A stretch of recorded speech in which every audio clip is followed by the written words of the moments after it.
ক্ষমতাচ্যুত প্রধানমন্ত্রী শেখ হাসিনার সাবেক উপদেষ্টা ইকবাল সোবহান চৌধুরী, সাবেক মন্ত্রী মহিবুল হাসান চৌধুরী নওফেল এবং সাবেক প্রতিমন্ত্রী কামাল আহমেদ মজুমদারকে মতবিনিময় সভায় আমন্ত্রণ জানিয়েছে গণমাধ্যম সংস্কার কমিশন।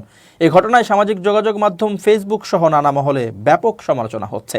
ইতোমধ্যেই এদের কেউ কেউ পলাতক, আবার কেউ কেউ কারাগারে রয়েছেন। তবে কমিশনের প্রধান কামাল আহমেদের দাবি, তাদের টেলিভিশনের লাইসেন্স হোল্ডার হিসেবে ডাকা হয়েছে অভিযোগের বিষয়ে বক্তব্য শোনার জন্য।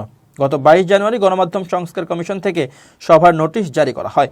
এতে বলা হয়, কমিশনের একটি মতবিনিময় সভা আগামী 27 জানুয়ারি সকাল 10:30টায় অ্যাসোসিয়েশন অব টেলিভিশন ওনার্সের প্রতিনিধিদের সঙ্গে তথ্য ভবনের সম্মেলন কক্ষে অনুষ্ঠিত হবে। এ সভায় সংশ্লিষ্ট সবাইকে যথাসময়ে উপস্থিত থাকার জন্য নির্দেশক্রমে অনুরোধ করা হলো।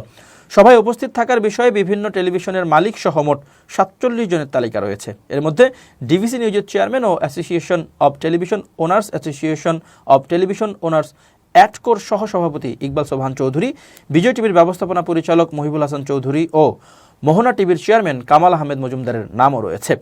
জানতে চাইলে গণমাধ্যম সংস্কার কমিশনের প্রধান কামাল আহমেদ বলেন, তারা হচ্ছেন টেলিভিশনের লাইসেন্স হোল্ডার, তাদের নামেই সরকার লাইসেন্সগুলো দিয়েছে। যারা লাইসেন্সের মালিক তাদের ডাকা হয়েছে, এদের কারো লাইসেন্স বাতিল হয়নি। সরকার এদের কোনো চ্যানেলকে বন্ধ করেনি, সুতরাং লাইসেন্স গ্রাহককে ডাকা হয়েছে।